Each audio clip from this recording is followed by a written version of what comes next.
Are we good?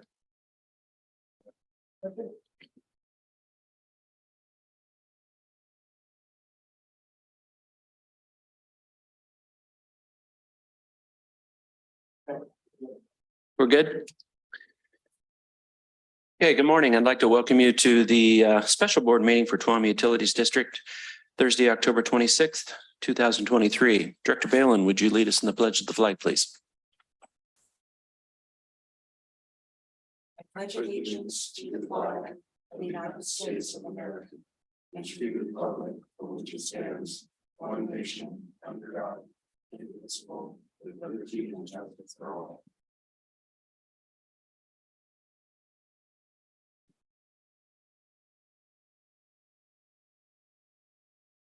Okay, public forum.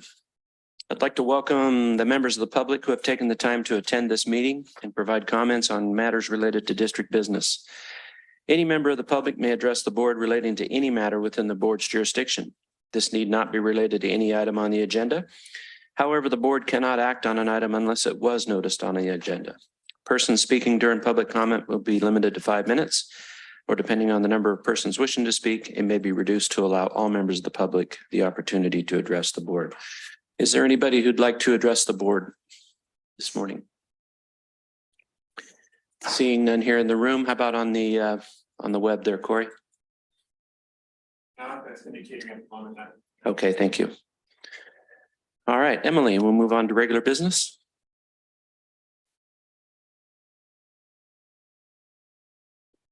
Treated Water System Optimization Plan, Progress Report, and update on funding for the Sierra Pines Regional Water Treatment Facility Project. Okay, good morning, board. First, I want to say thank you for taking the time.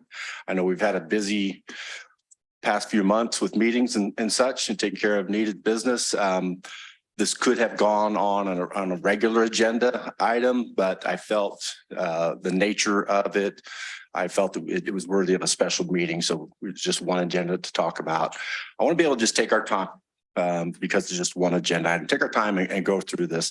The idea here is two, maybe threefold, but one is to sort of reflect back on what the TWSOP, or the Treated Water System Optimization Plan, is, how it got started, what was the vision and the mission, and also what we've done as of late to further that mission. Recently, we've got you see in your agenda packet, we got a letter from the Division of Finances about a possible funding opportunity. So we folded that into this agenda as well. So yeah, we've come a long way since the district was formed. Trying to 31 years now, trying to understand just what our mission was. I feel like I knew what the mission was when the two water systems got put together and merged to make TUD. One of those was to continue to seek and try to secure water rights, senior water rights for the county.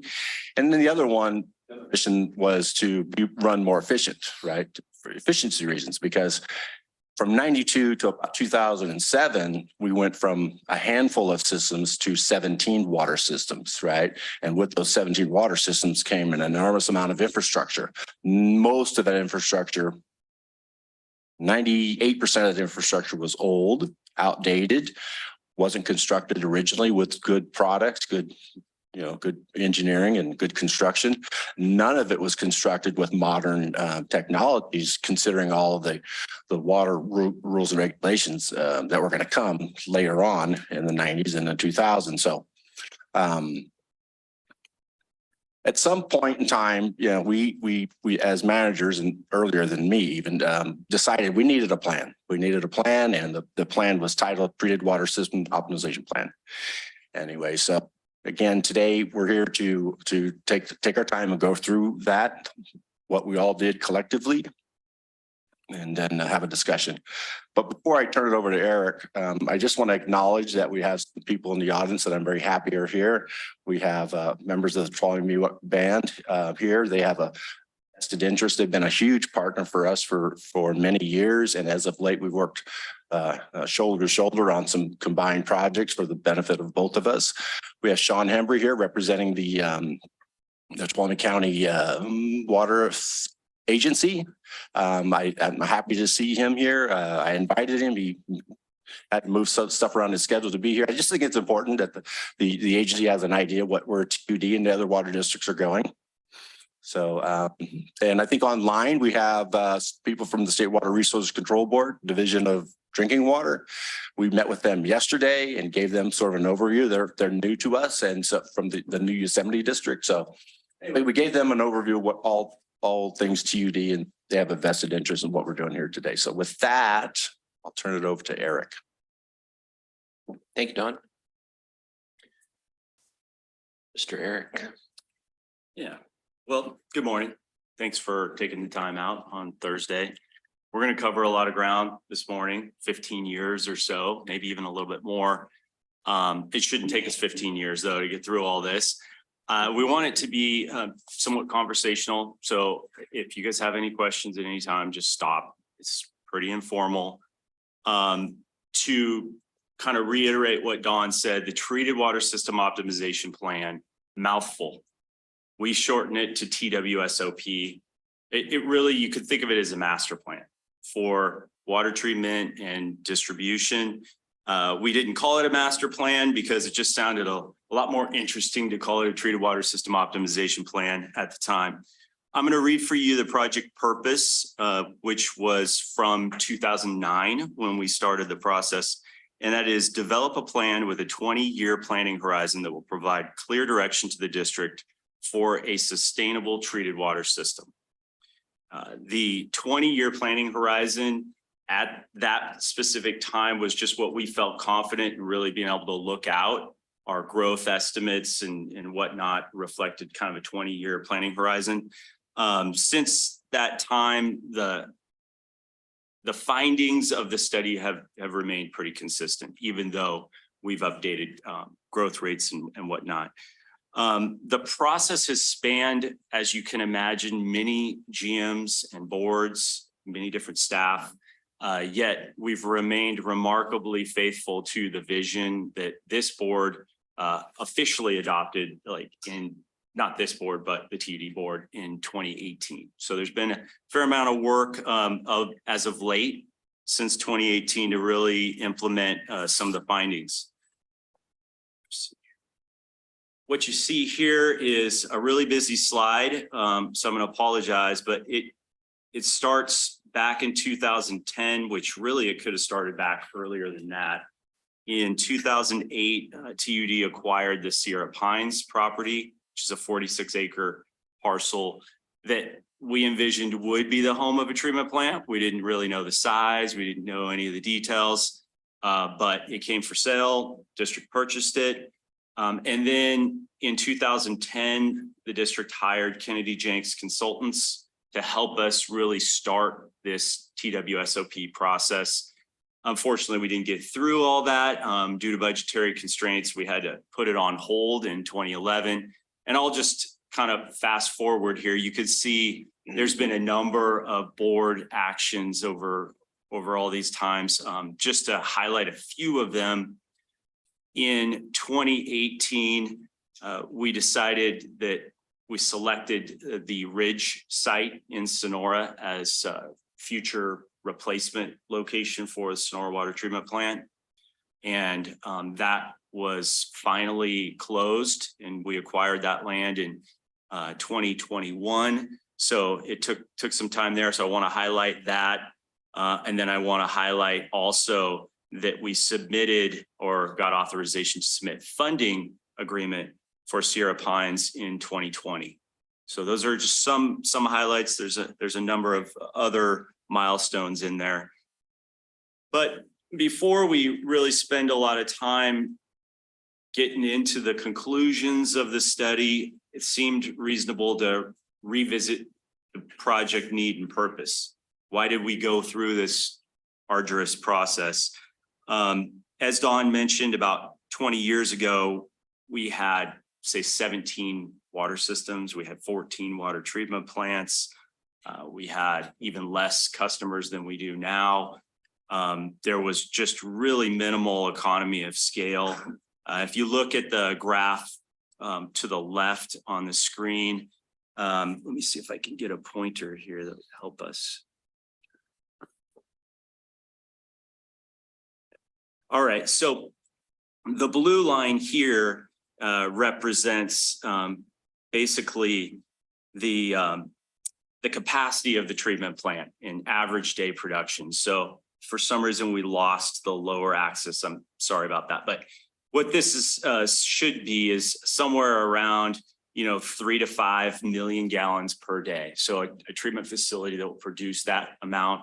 And then on the far right here, the blue line is a treatment plant that produces much less, a very small treatment plant. We have ones that will produce like 0.1 million gallons per day. And then the orange line is the unit cost. How much does it cost to produce 1 million gallons? And as you can see, there's an inverse relationship here. So the larger plants over here are producing water, say $300 to $500 an acre foot. And as you move over and you get smaller and smaller in plant capacity, that unit cost maybe goes up by 5-fold. Just over 15 years. This is just a snapshot on one year. We looked at this particular data, which is still valid, was from fiscal year 2017. So it is old, but the relationship is the key concept. It still holds, and Steve can attest to this. Our small water treatment plants are just extremely expensive to operate because you have a lot of fixed costs, regardless of how much water you're producing. So is this graph looking at one plant or 11 plants? It's actually looking at a range. It encapsulates all of our plants, because from our smallest plant up to our largest, which is Sonora. So our smaller plants, which are the majority of our plants, are operating, say, around $2,500 per million gallon. And then our larger plant, which is Sonora, may be operating, say, $400 per million gallons. So hopefully I'm communicating clearly. Just stop me at any time if it's not making sense. The other, so we were cognizant of that when we started this process, that we really weren't achieving economy of scale. And then just the sheer quantity of infrastructure that we had to deal with in terms of raw water reservoirs and treatment plants and wells and all of these things that cost a tremendous amount of money. Our staff was driving collectively 400 miles a day to just maintain these facilities. We were kind of getting crushed under our own weight. It just was not sustainable to continue. As these timed out and got older, the maintenance requirements increased and the costs were mounting. So there was a need to consolidate and modernize and kind of rethink how we were going to move into the next 20 years. There was also, some other non-monetary factors that were important to consider, not just monetary efficiency, but greenhouse gas emissions, pumping. There were times when we were pumping downhill just to drive water over another hill or to fill a tank, which is, if we have gravity accessible, it would be much better to utilize that.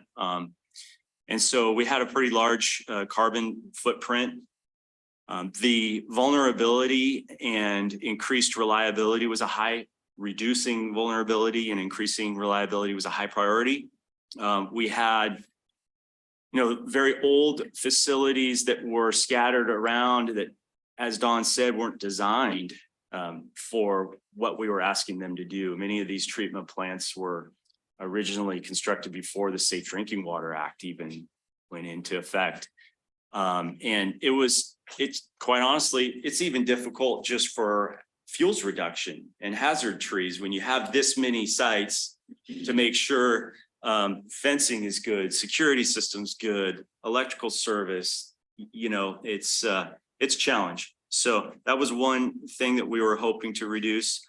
And then also tap into higher quality source water. As we move up the watershed, the water quality gets better, and having a number of water treatment facilities that were lower down in the watershed meant that each site had its own challenges.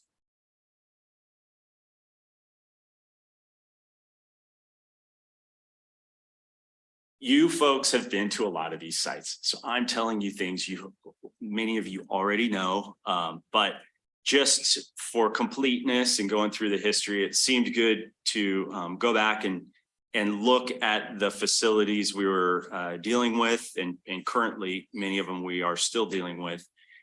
So the Cedar Ridge Water Treatment Plant, I'm not sure when it was built, but maybe in the 60s or 70s. Mid-70s. Okay. This picture is a few years ago, so I'm not sure it looks quite the same. But in a nutshell, pressure filters, very steep site. It is, the tank is in a very poor state of condition. The process was very manual, labor intensive with the valving. We have to backwash to a drainage course, which is, a violation of the Clean Water Act. I mean, we're being quite open and honest about that. A lot of these facilities they weren't designed for the current regulations. So as one facility, Ponderosa, another one, similar theme here is pressure filters. In this particular case, source water quality can be quite poor coming through the ditch, the Eureka ditch. The site is kind of really one way in, one way out, depending on how you look at it, right on the rim of the canyon, extremely vulnerable to fire. Fortunately here we backwash to a pond, but that pond can also spill down into a drainage. The site is terraced because it's so steep. You can see the old building, filter building, which is the picture on the right is the inside of this building. But then we added on a cute little building for chemical storage. Yeah, we're a little cramped here. And then you'll love this is we pump through the filters into this tank.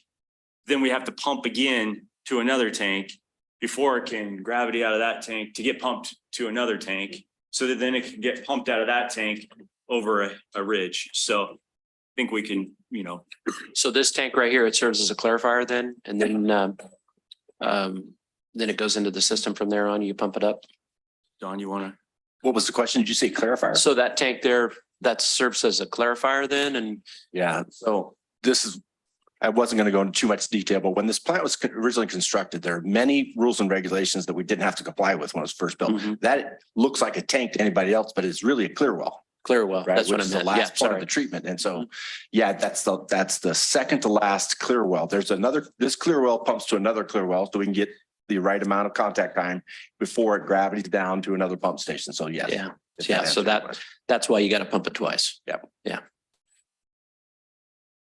Sure, Barbara, turn your microphone on. Oh, sorry. Yeah, Eric, I just wanted to just to clarify also that these systems are the result of earlier acquisitions.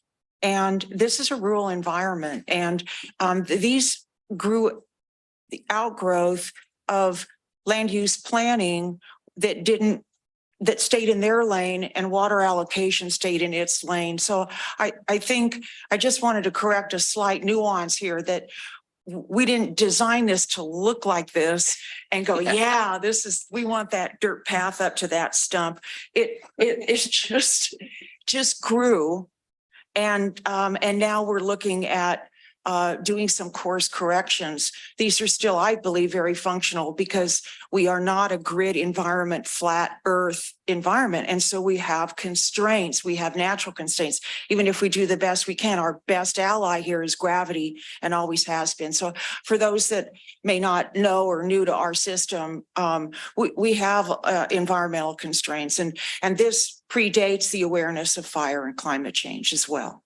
So, okay, just wanted to set that Very good points. context. A lot of this effort through consolidation is to kind of untangle and undo some of what was done as a result of lack of land use planning connecting to water. And yes, absolutely. Excuse me. Director Jacobs. Yeah, just to rewind a little bit, Eric. Can you hear me okay? Yes. Okay, good. You mentioned about the water quality decreasing the further it travels down the hill, which makes sense. Could you kind of give us a sense of, I realize it's a huge array of variants, but just generally speaking, the quality of the water at Sierra Pines versus, say, at some of the other terminal locations. I'm not sure how to quantify it, a percentage of chemicals you need or cost to process to make it suitable for drinking. I think I'll take this, having, again, been an operator for this treatment plant and every other one for so many years, I have a real keen understanding of the water quality. So in terms of turbidity, the turbidity here during the worst case scenarios during the rainy season can exceed over 100 units of turbidity, which that treatment process in the very top can't handle that. So we have to turn the plant off and rely on storage until the water cleans up. The same rain event up at section 4 might hit 30 NTU. So, and a well-designed treatment plant of today's modern technology can easily handle 30 and 100 for that matter. This treatment plant here, when the turbidity gets to about 30 to 15 to 30, I'm having, Trevor's not here, but we have to turn the plant off. This treatment process cannot clean that water up. That's just from a turbidity standpoint. From a bacterial standpoint, that rain event might drive the bacteria MPM most probable number from, say, 5 or 7 to well over 1,000. Whereas the same event up at section 4 might go from literally almost 0 to about 20. Wow. And section 4, you mean it's a Sierra Pines? Sierra Pines, correct. So factors of orders of magnitude, basically. Correct. And yeah, so again, these treatment plants weren't designed, those early days when this treatment plant were designed, they were designed to put out finished turbidity of about 1.0. Today, we were required to have it less than 0.3 NTU 95% of the time. So they weren't designed to do that. So, but we can get it done. It takes a lot of work and a lot of knowledge, but we can get it done. The thing I left out was in 1995, across the world in several places, there were these cryptosporidium outbreaks, which were literally killing people. And so it caused all sorts of regulation rules, water rules and regulations to change, right? And I won't go into every one of those things, but we had to do a 2-year analysis of what our cryptosporidium counts were. Again, up there in section 4, literally minimal, almost none. Down here, off the chart. It did cause us to change our treatment and increase our treatment processes there. So, well, hope that's enough. Thank you. You're welcome. Right. Go ahead, Eric. With caution, I had to go back a few times. All right, so another picture, scenic view water treatment plant, small, lack economy of scale. What you see here basically is the entire lot. What you can't see is the Sullivan Creek Ravine, which is on the backside, very steep. There's a small sed basin in front, but at least some of the valving is automated or actuated, if you will, but still a very labor intensive process. In this particular case, we pump into this small tank, which is the clear well. And then we have another pump station that then pumps into the distribution system and up through to fill a few tanks. Actually, it was pumping to a pump that would pump to a tank. So we weren't fully utilizing gravity here in this case either. Crystal Falls water treatment plant, again, similar theme. In this case, some of the valving here in this facility is an antique, and it isn't easy to work on. It takes kind of specialized staff that we do have that can service those valves. The site itself is very steep and spread out.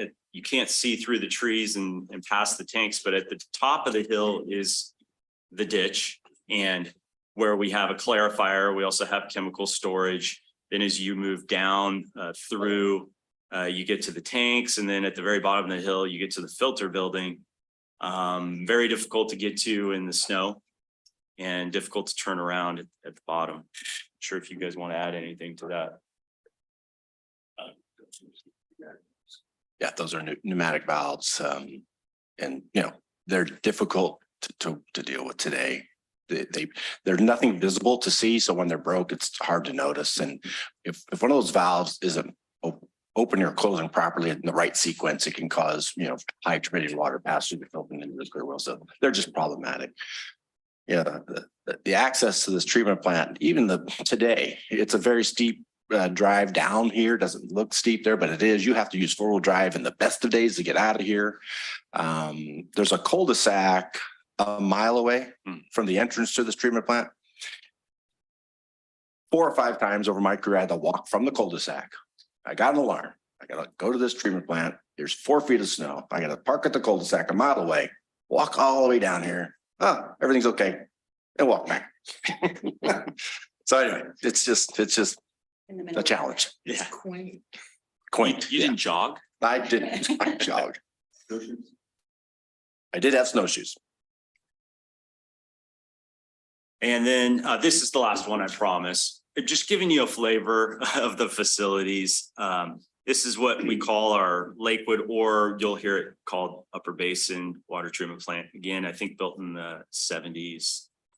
Undersized clear well, pressure filters. There's clarifier. We decant our backwash to drainage. The plant is, kind of near capacity right now. We do our best to operate it, but this is kind of a workhorse. It's the one that Don just referred to as having better water quality. It's at the highest elevation. It naturally is the facility you would want to produce the most water to distribute back into the system. And it's just not up to that task. I'm gonna correct Eric a little bit. He says it's near capacity, it's at capacity. This is really key. Again, this is a great example of a treatment plant that was designed and constructed in the 70s. It contemplated none of these new rules and regulations. The clear well, just the second tank, in front of behind the first tank you see there, that's the clear well there. It's only 210,000 gallons. We have to maintain such a high chlorine residual to meet this contact time. And there's a formula there, but so the demand between the demand and the size of the chlorine, this plant is at capacity. Can we put bigger pumps in there? Sure, we can push more water through this treatment plant, but it cannot meet the treatment technique that it's required. So, and again, that high chlorine dose has caused that tank to fail prematurely. And it contributes to disinfection byproduct issues in the distribution system. So. So, yeah. Like I said, that was the last one on the photo gallery there. But now we're getting into really, the purpose and need for the plan. You see the facilities that we're dealing with. And this is a map that emerged from the treated water system optimization plan. We started with around 12 to 14 alternatives. And we narrowed them down to 6, and then we narrowed them down to the 4 that I'm going to show you here. As Director Balin said, the topography this is what we're dealt, right? We can't change the topography. We really can't change where people are living. That's a land use type of exercise, but we're largely dealing with decisions made long ago. And so the people and the demands are where they are. And for those of us that have lived in the community a long time, I'll just orient us real quick here. So Sierra Pines, Miwok's up here, Twain Hart. So you're up around 4,000 feet elevation. You have a predominant ridge that you can see right outside from the parking lot here along Big Hill that drops all the way down to Columbia, which is where the ditch runs there. And then you have another predominant ridge running all the way down through by Mount Provo and all the way down to Tuolumne, which is where the Eureka Ditch is. You have another ridge line running down to Willow Springs. And then you have what we call the Crystal Falls Basin in here. So if you want to maintain elevation and serve water, you need to hold things to certain elevations. And that's where these treatment facilities were constructed and where people are now living. So I want to start off with this being the preferred alternative. Sometimes we build up to this, the one selected, but this was the alternative that the board adopted in May of 2018. And it involves really a couple of key concepts here. Number one, Big Hill Water Treatment Plant and Columbia Water Treatment Plant, we see them as forever treatment facilities.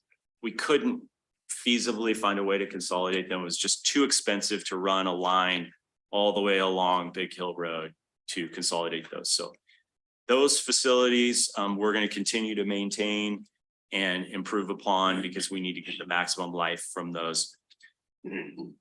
Sierra Pine, Upper Basin or Lakewood, which we just showed you a picture of, is right here. The Sierra Pines site is right adjacent to that.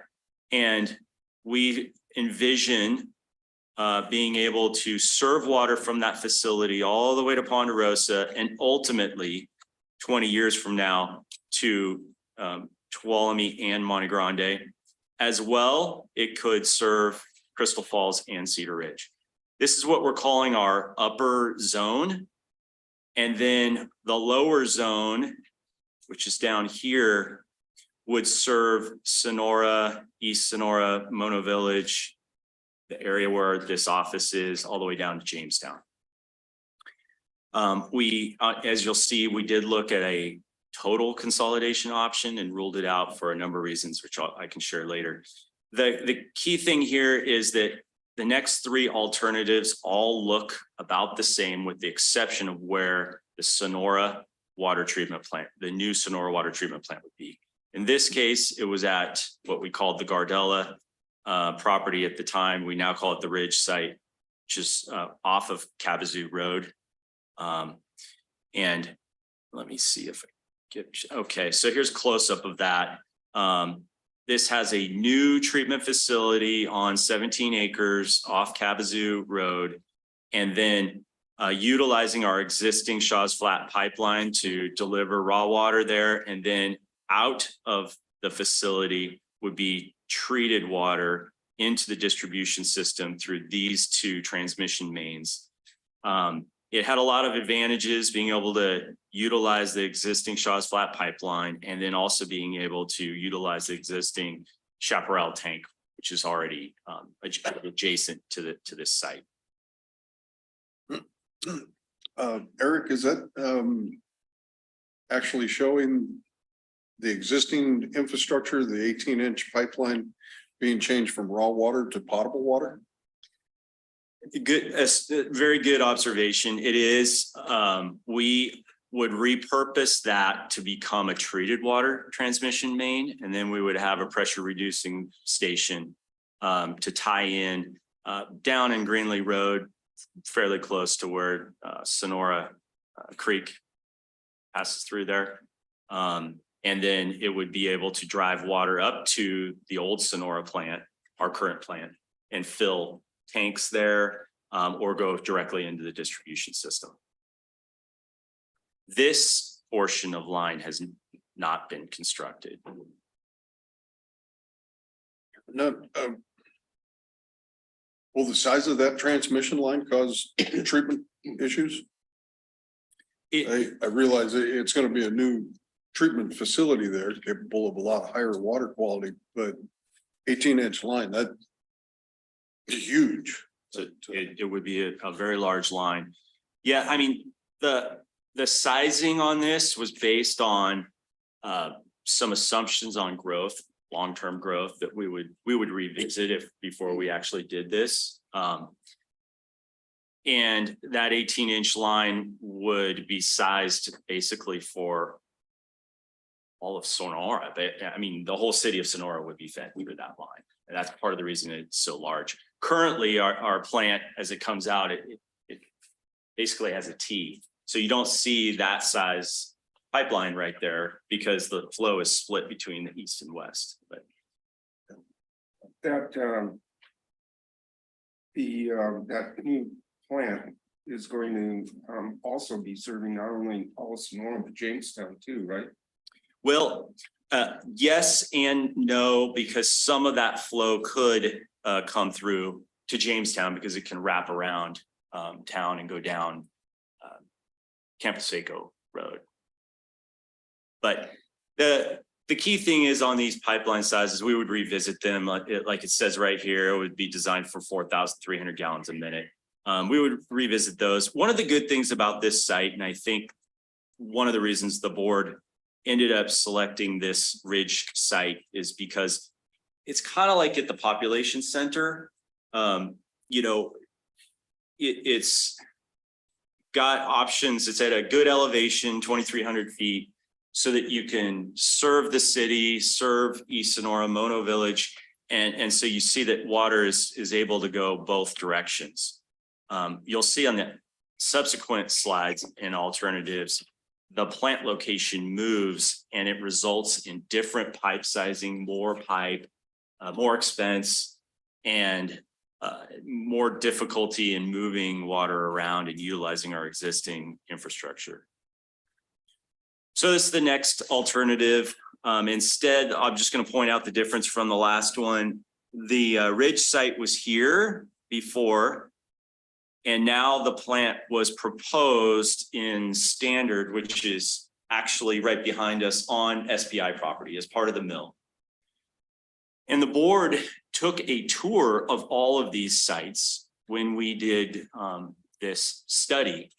Went with the consultant, they produced preliminary grading plans, they looked at costs, we walked each site, and then we went through a scoring criteria there to do our final selection. But I think many of us were very interested in this site because it's very close to our office here, and it would have made it a lot easier to have staff moving back and forth. But in the end, let me show you, we would have had to build a raw water transmission line to the site, and that was pretty expensive and pretty disruptive. Coming down Phoenix Lake Road and then crossing over near Hess and then bringing it in over to the site. So that was an expense that the other alternative really didn't have. And then we had, the site was at a slightly lower elevation than the other one. So anyway, you get the picture.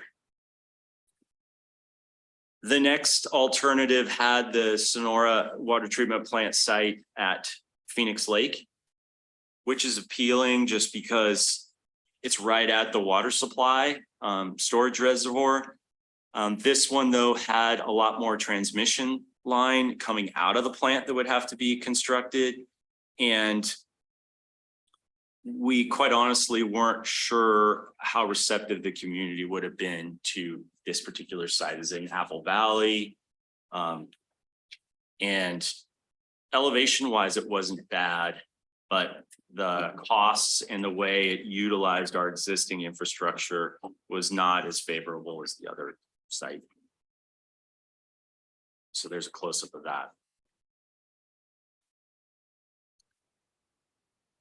Okay, and then just for sake of conversation, it usually comes up, why didn't you just look at one treatment plant, which is always appealing. And I had to revisit the project notes on this and what the reasons were. And essentially, it was much more difficult to phase a project like this because to get water down here with the one treatment plant, you had to build a large transmission main right out of the starting gates down Phoenix Lake Road. 20. Which is, we just built a water main there, a smaller segment, and we're aware of the issues with the sewer line being there, and it was, challenging. In addition to this, there's some other things that we just couldn't control. One is our contract with PG&E. At the time, we weren't in negotiations to acquire anything for PG&E. Our contract, and Eric, correct me if I'm wrong, allows us to take up to 20 CFS up at Sierra Pines. And the reason is that the remaining flow needs to be reserved to come down through the Tuolumne Main Canal and through the penstock to generate power at the Phoenix powerhouse. So if we were taking that flow and that demand and putting it up here, we were stranding the powerhouse of hydro revenue. And we also, have been investing heavily in Phoenix Lake, and that would be a stranded asset.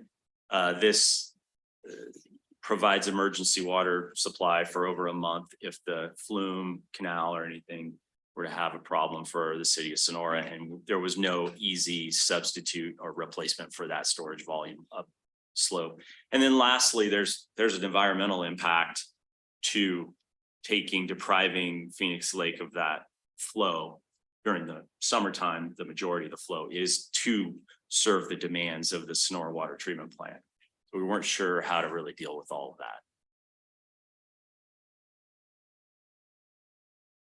Okay, so Eric, I got one question. Back to your preferred solution there. I didn't see it on there, maybe I missed it, but how much storage are you anticipating there at the Gardella plant? well, the beauty of really having two zones, an upper zone and a lower zone, and having a regional treatment plant here in the lower zone is that Phoenix continues to be our emergency storage. So Phoenix has 600 and some odd, Gadiel could tell us, active acre feet. What's that? Thank you. 715. Even better. Yeah, even better. And, to build the equivalent 715 acre feet up here, we looked at it as a matter of fact.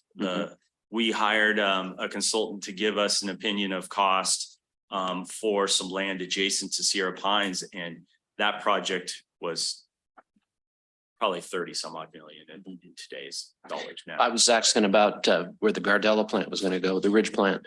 How much storage did you anticipate there? Zero. Yeah, Okay, good. I'm sorry. Zero, because we're connected by a pipeline to Phoenix Lake. So Phoenix Lake would be the storage. For. Okay, good. All right. Eric? With the Ridge site, jumping back, sorry, it just kind of in my mind. Where are we at in the life cycle of that raw water pipeline and future potable water pipeline? We did discuss that during this process, and we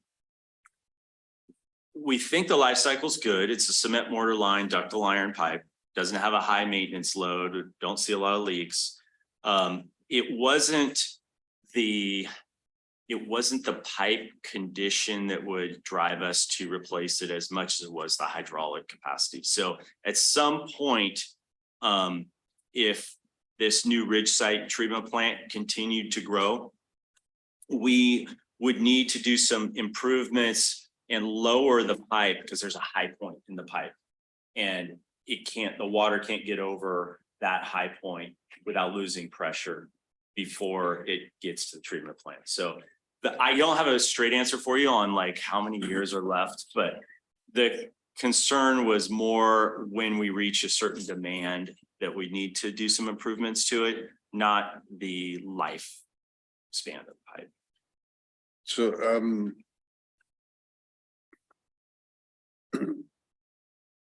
this is, so it's driven by gravity elevation difference, but it has different subsections that are lower, higher pressure, lower pressure. Yeah, as you come right out of the reservoir, there's a high point right on Meadowbrook that literally if you started to pull, let's say, we we typically will see like 14 CFS through that in the summertime.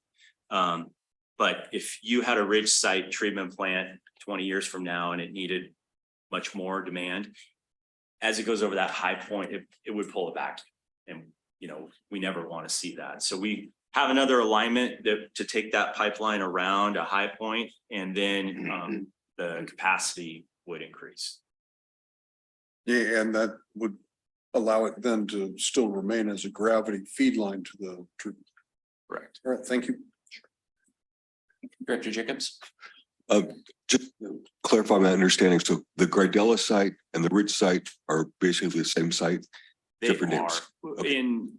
to preserve, you know, be respectful of the owner's name. We changed it. So I'm telling you the name now, but we call it the Ridge site now. Okay, thanks. Director Balin? I just wanted to add, and you may have said this, that the Ridge site, one of the reasons for the Ridge site is that the Sonora water treatment plant was coming to the end of its life, and we'd done a condition assessment to buy it some time. But indeed, we weren't really, my feeling was that we never intended just to have one up the hill. We were going to do a replacement for the one that's reached capacity at Sonora. The other thing is, I find a measure of comfort in having a mix of potable, gravity-fed, non-potable water here, especially where the population is along the ridge site for fire protection and post-fire recovery. I feel that this Shaw's Flat ditch pipe, which came in, I think, with a bypass, and they put that in and pipe the Shaw's Flat, is really important for fire protection down there. I think it was constructed around 92, I recall, actually. But yes, the raw water would continue to come through this pipeline. Some of it would go into the treatment plant. The rest of it would continue to serve the Shaw's Flat loop and the ditch system downstream. Okay. Let's see. All right, I think that's it for maps. We've kind of gone through the purpose and need and the facilities we had, and now all the alternatives, and here's how the preferred alternative was selected. I didn't bore you with all of the scoring. We have all the scoring sheets in the project file, but these were the factors that we considered, you know, monetary or economic and non-economic.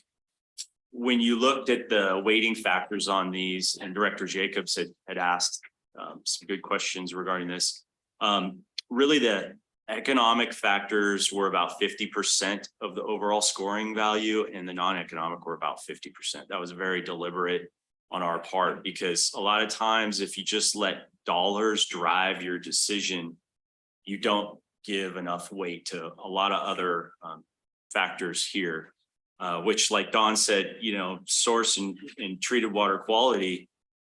We're not sure how you place a dollar value on that. I mean, it's a public health issue. It's also a labor issue, but you know, it's we considered a non-economic consideration here. Cultural and historic impacts, water supply reliability, and all of these have a more detailed explanations that I'm not going to necessarily go into here. But if the board has any questions, we can dive into what we were thinking about a particular factor.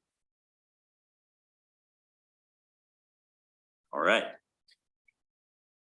Well, so the board scored, and the district staff, the board scored these sites, and what you didn't see was we added a fourth site late in the ball game, and we called it the Phoenix Lake Road site, and we changed what was previously called the Phoenix Lake site to the Apple Valley site.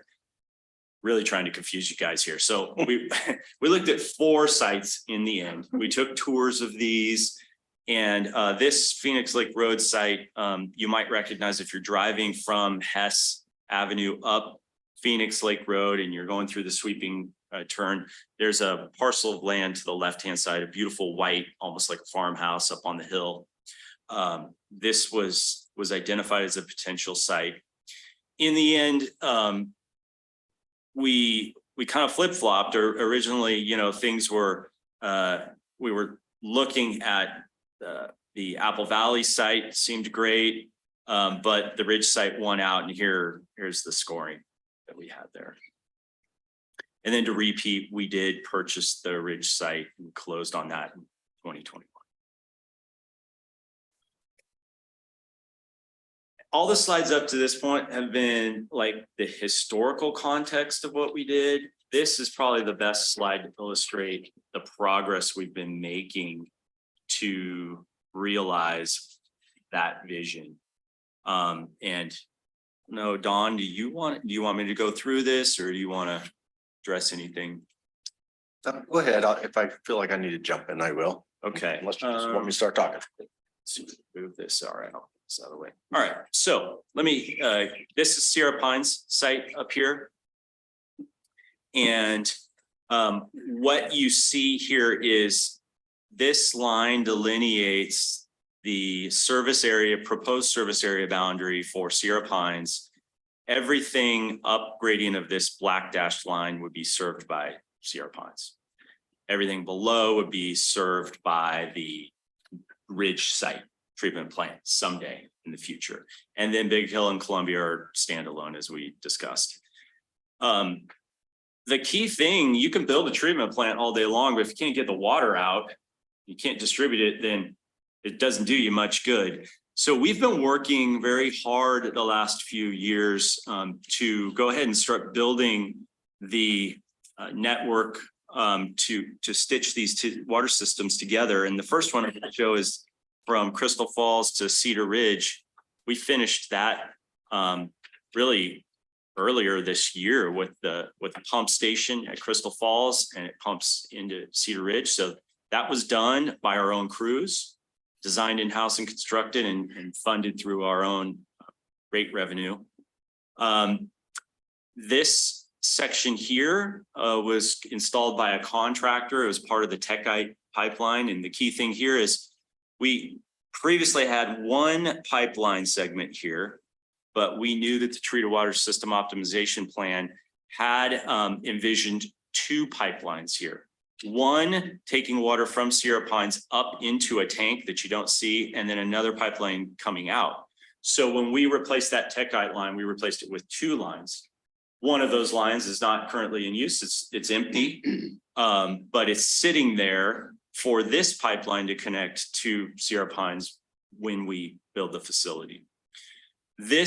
That pipeline was also funded internally. This is part of the funding package the state is considering offering for Sierra Pines, so it would largely be grant funded. This pipeline over here, these two blue ones, are currently grant funded and in construction. We're probably about halfway done. The objective here is to increase the capacity of the old distribution system, but then to build a new line along Mount Provo Road that will connect the green, which is the upper basin system, with the purple Ponderosa. And we will finish that pipeline next year. The red pipeline here, again, connecting a purple Ponderosa Hills with this salmon colored Tuolumne water system, another interconnection, that would be grant funded through a consolidation with the Muller Mutual Water Company, and this board's taken some action on that, adopting the CEQA document and authorizing submission of a grant application. They're about 30% done with their plans for that. Don't have a date for construction yet.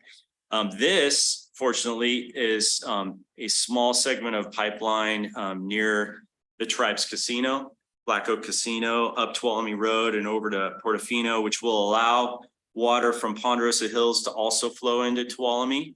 And that's being funded generously from the tribe. They have some benefits of that. And then, of course, we'll benefit operationally to be able to bring water down. And then this blue dashed line is Ridgewood Pipeline. Those are complete. They were funded internally, built portions by our crews, this portion and lower portion by TUD, and then this middle portion was constructed by a contractor and finished earlier this year. This red segment is in our capital improvement plan to be constructed in the next few years. I think the takeaway here is we've been setting up the distribution system to be ready once the treated water is available to put in pipe that will go where it needs to go. And we've been using other people's funding as much as possible.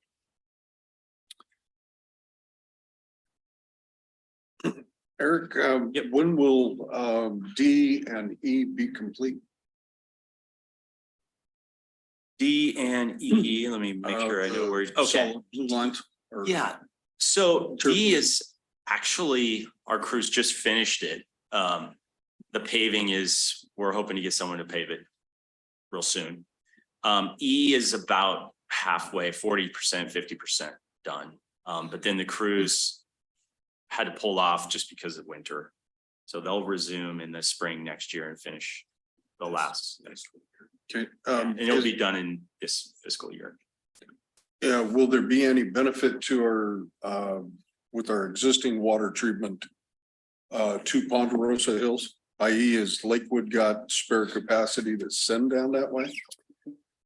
Great question. The answer is no. Earlier, we talked about the liquid treatment plant and the clear well and the size of the clear well.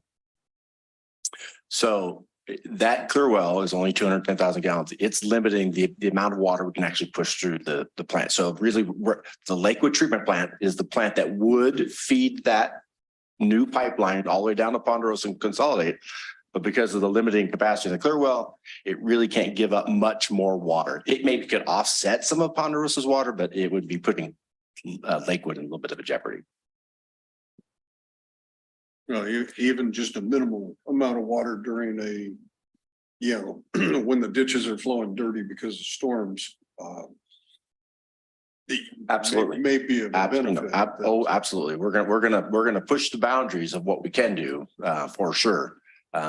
That's why, yes, we're going to push the boundaries, but it can't take up the whole capacity. Now, anyway, I won't go too much into it because I don't have the treatment operators here representing themselves. I won't want to say something that they would want me to say, but it would be challenging for sure. There's so much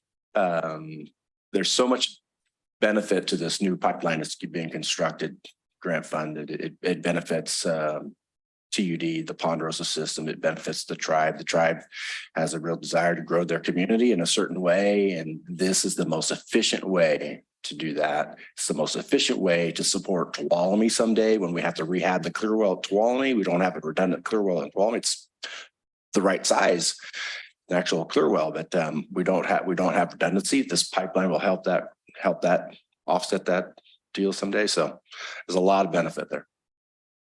Thank you. All right. Again, you're seeing a similar theme here. Twain Harte up here, Sonora down here. The dark blue is the ditch system, those predominant ridge lines that we discussed earlier. But what we wanted you to see here is a graphical representation of all the facilities that are currently out there we're maintaining in order to deliver water, potable water, that is. And then what the potential is, those red X's, I know they're very small, kind of difficult to see, but that is what the end game is when you build a Sierra Pines. All of those red X's could be consolidated into larger, like tanks could be consolidated into larger tanks of gradient. Pump stations could be eliminated and utilize gravity. And obviously treatment plants could be eliminated as well. Yeah, and thank you, Steve. On the side is the tally of the number of water systems, treatment plants, pump stations, tanks that could be consolidated. Ultimately, right, through a phased expansion of Sierra Pines. Phase one would have the majority of these, but like we already had said, Tuolumne City and Monte Grande are in very good condition. There's a lot of useful life. So those may be 20 years down the road. But Ponderosa Hills, what we described earlier as pumping to a tank and pumping to another tank, pump it to another tank and then over the hill. All of that gets resolved by bringing water from Sierra Pines down the ridge at a higher pressure. Um, was there a risk assessment for, sorry for the metaphor, putting all our eggs in one basket? That, as far as potential spots in the future system that need to be hardened up? Right. Not a formal risk assessment, but absolutely it was discussed through the whole treated water system optimization process. And the general consensus was, yes, you are concentrating treatment facilities in one spot.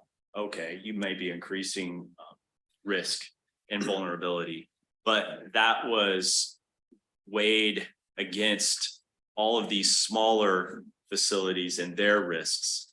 So in terms of on the balance, we felt that having a properly designed treatment plant that, by the way, Sierra Pines would also be able to handle and treat ash in source water. So if we had a big wildfire in the watershed and we had a lot of sediment being transported into the water or ash and other things, the plant would be much better suited to that versus what Don was describing with, say, Ponderosa and how the turbidity flashes up and we have, tube settler there. And so on the whole, we feel that our vulnerabilities are less, not to mention there's a number of, Eric could speak to this, there's a number of flumes and other areas where we've had landslides on the ditch, particularly the Eureka, that would render Ponderosa out of water. And so by concentrating our treatment capacity higher up in the watershed, we're minimizing those vulnerabilities. Okay. How many of these red X's are actual tanks being removed from the system? Well, 21 of them. There's 21 tanks. Yeah, that little, I'm sorry, this little table on the side, I should have put a title up here that said, future. Oh, I'm sorry, that was listed Yeah. right above. I'd read the legend. Well, I didn't really have a title on there, but yeah, this isn't a tally of all of our facilities. This is just a tally of the facilities here at Pines we consolidate. All right.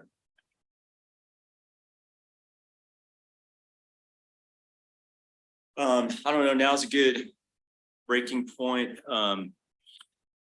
for moving into Sierra Pines. Yeah, if I have some more comments, that sort of supports this, as Eric has clearly laid out that we've been on this mission or this vision for many, many years. The last several years, we really got focused, right?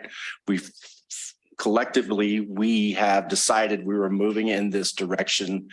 We have committed a lot of our ratepayer dollars into particular infrastructure that's leading us down this direction to this final someday building this treatment plant there. Our partners, the tribe, they've invested many millions of dollars to be able to accept this water. So that coupled with the state's desire to have a human right to safe and affordable water, I feel like between what I've just said and the state's mission and what we're doing is really in concert with each other, right? Not necessarily for human right to safe, affordable water, but we realized back in 2007, this isn't affordable. What we're doing is crazy. It's unsustainable. Maintaining at the time 88 storage tanks that were all in poor condition, all going to fail, is not efficient. So I feel like TUD was really out in front of this human right to safe and affordable water. The state came along later. And again, we're our partners at the state, our partners here locally. We decided several years ago, Director Ringen gave us a list of 25 questions a couple of years ago, which wasn't the first time he gave us that list of questions. As a result of us finally answering those questions, like I said, this board has sort of not committed us, but has led us to this final destination, whatever that looks like. And so we're on our way. And so the next step here in this journey is this Sierra Pines. Is the board want to proceed? We're an hour in. Do you want to proceed? Do you want to take a break? Whatever works best. What's the flavor of the board? Anybody ready to proceed or?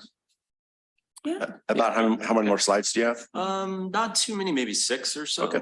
Okay, Yeah, go ahead, Eric. nobody's falling asleep. So that's good. Okay, now we're diving in more specifically to Sierra Pines. Just to recap, Ridge site, we purchased the land. We really haven't done any design on that. We really only have the bandwidth financially to kind of tackle one big project at a time.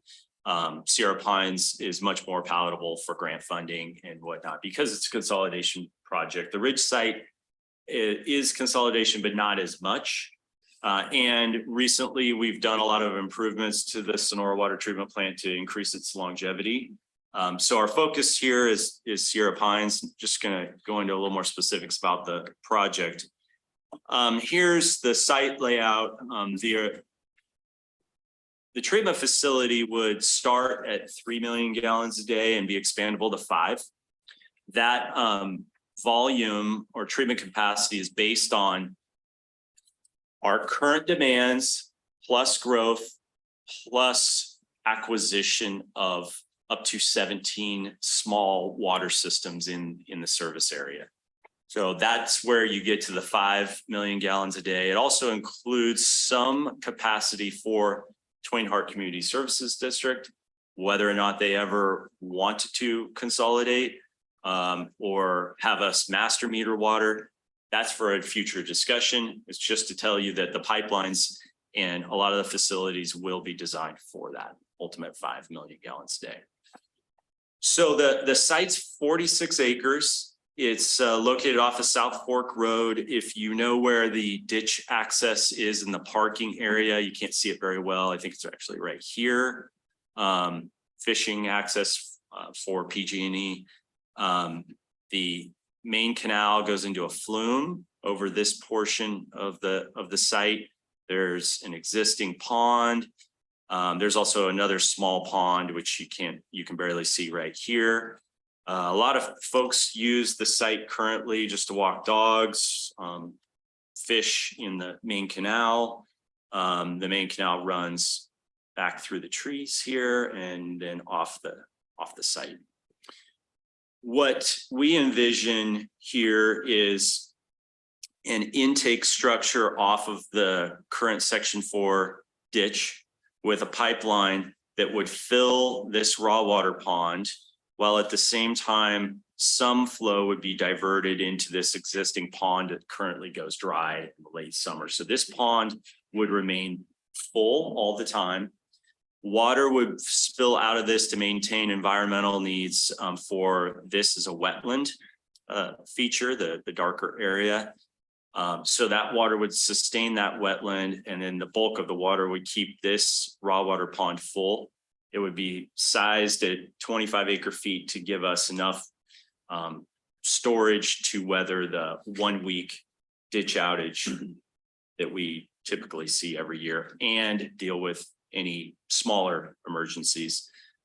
The water would then be pumped. Unfortunately, it needs to be pumped at least once up to the head of the filter building and go through our treatment processes and then be stored in 1 or 2 tanks. These tanks are just above the canal. And the reason the elevation is like that is you saw the other treatment facilities, they're located right next to the canal, to the ditch.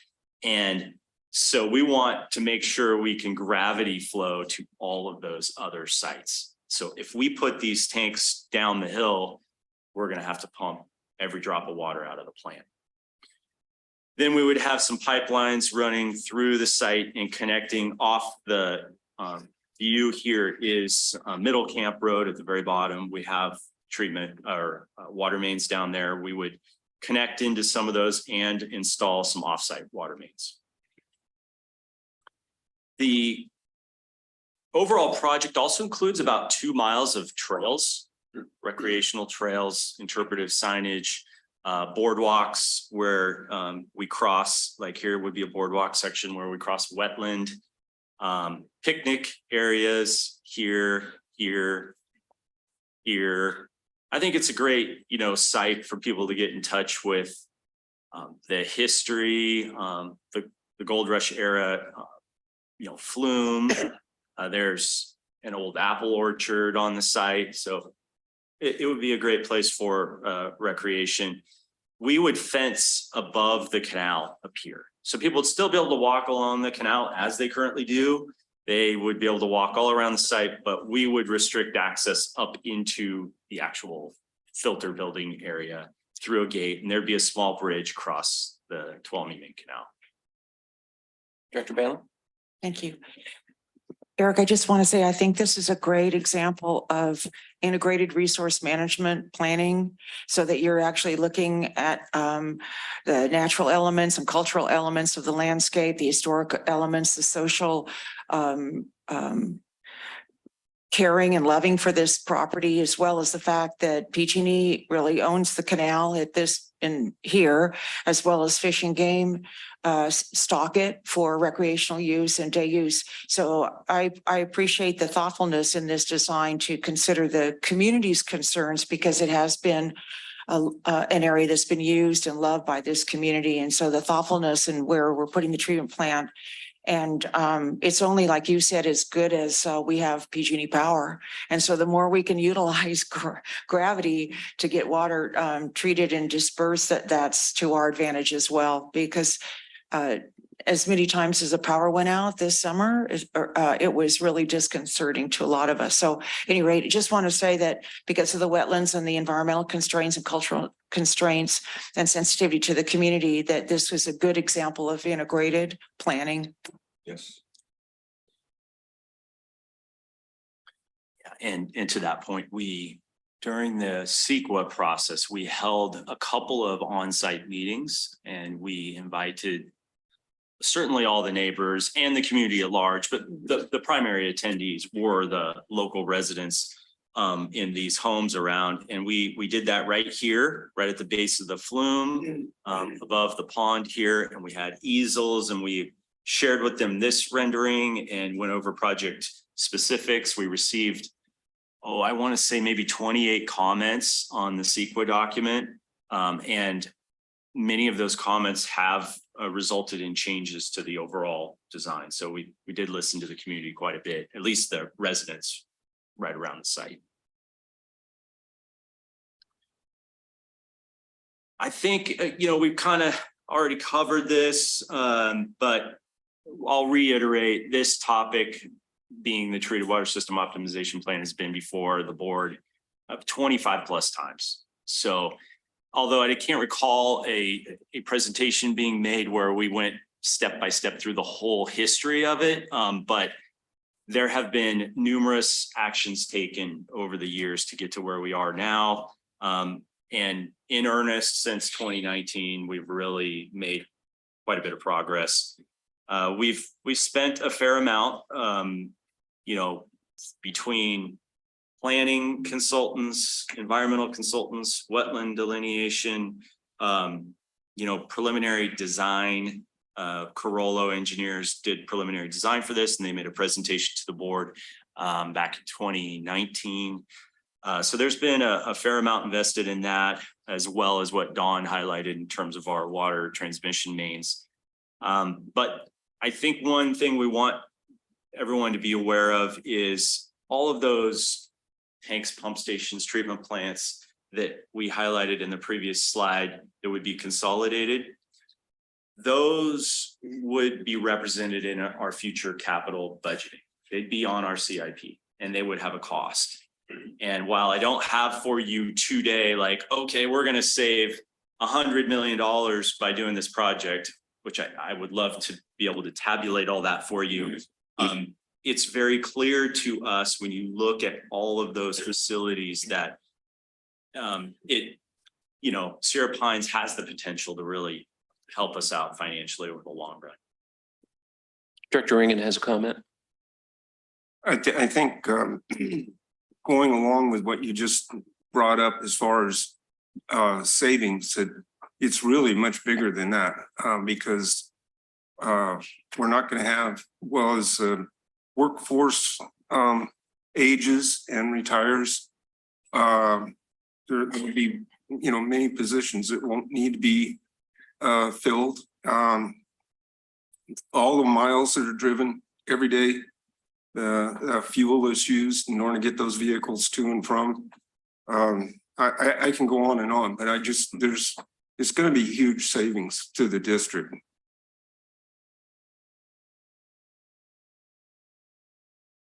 Absolutely. Yeah, monetary and non-monetary.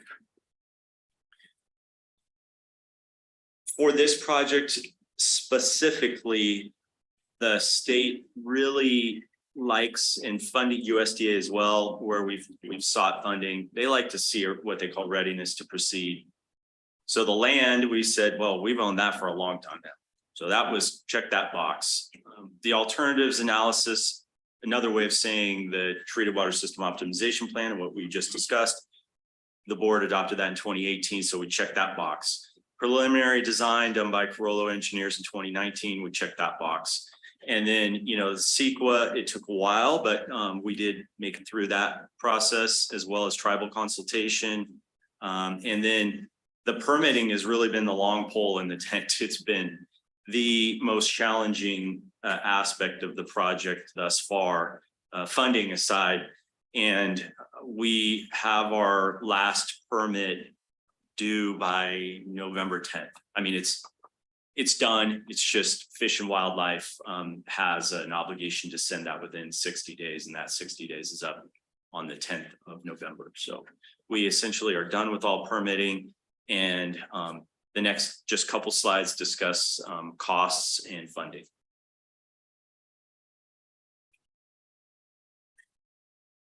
There's just a summary of the costs. It's almost 46 million. I believe Director Jacobs, one of his questions when we spoke prior was, well, how confident are you in these estimates? And if I told you I was 100% confident, then I would have no credibility. And you shouldn't believe me. But I do feel comfortable with this cost estimate. As opposed to the regional wastewater treatment plant, where we were surprised on bid day. There's a couple things going for us in this one. So Carollo had this project at about 32 million in 2019. We escalated costs based on what we've seen through the COVID era here. And the project cost went up to, around 42 million.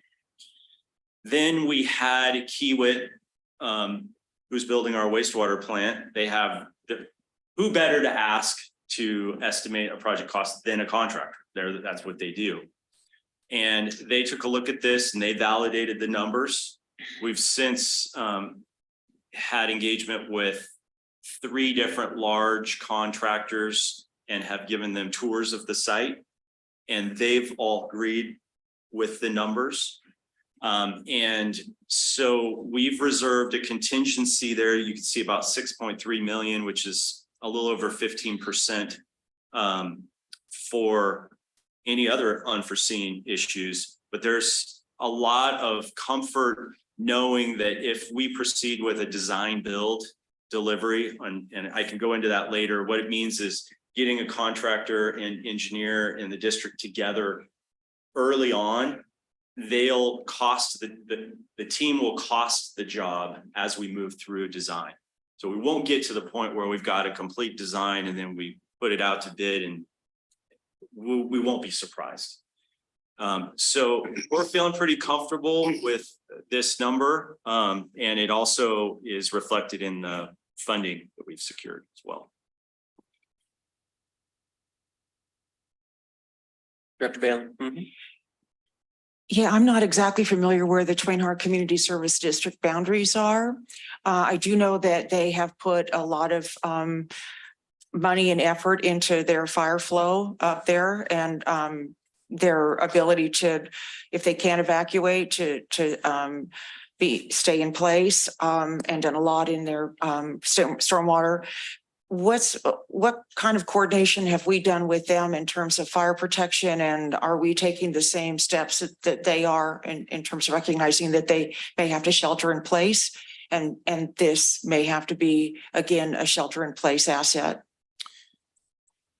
I don't know all of what they've been doing, Director Balin, but we have been in contact with them on several fronts. One, we made this presentation to them and their board said, hey, we're not interested in connecting to Sierra Pines at the moment, partly because they know costs, but please keep us informed. We may be interested in the future. They just left the door open. And then we have discussed with them the recreational aspects of here. None of that addresses your question. So what we have included in this project in terms of fire protection is a couple things. One, the raw water pond. There'll also be hydrants on the site, some of them coming off of the raw water off the pump station and some of them off of the treated water. We also have, and you can't see it in this, but where my pointer is an emergency vehicle access point. One of the things that came out really early in our public outreach was the folks that live up Elizabeth, this says Elizabeth Peak Road, but I call it Mount Elizabeth Road. They were very concerned about fire and one way in, one way out. Some of them have horses and they wanted to establish another point of escape if there was a fire here. And so our intention was that this emergency vehicle access could function that way for them. There is a route through here. The problem that also gets back up to Mount Elizabeth Road, but you'd have to cross under the flume or over the canal and it crosses private property. This one we could make as part of our project.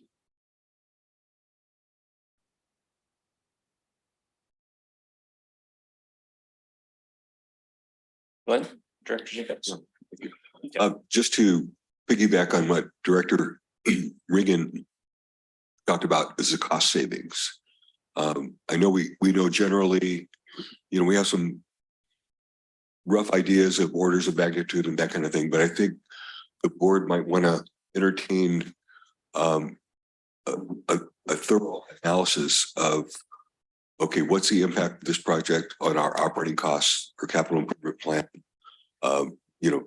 Tie down some of the numbers as best we can. It's all projections, but and so to help us make good decisions in future planning, but also to let our ratepayers know, look, here's what we've been working on for a while, and look at the benefits of this, not just now, but for future.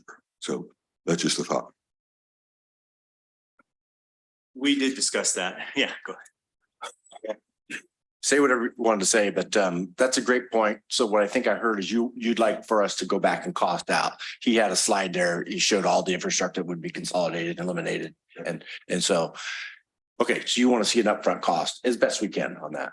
That's great. And during the Prop 218 process, there were many questions from the ratepayers about what is the district, how is the district demonstrating that we're cutting costs and saving costs? And this was one huge illustration of where we're avoiding future costs. And although I don't have a definite number, but tanks are going anywhere, depending on if you own the site or don't own the site, some as little as $600,000 up to $1.5 million for a standard tank. So if there's 21 of those, math's pretty. Go ahead, Derek. I know you want to probably. Oh, no.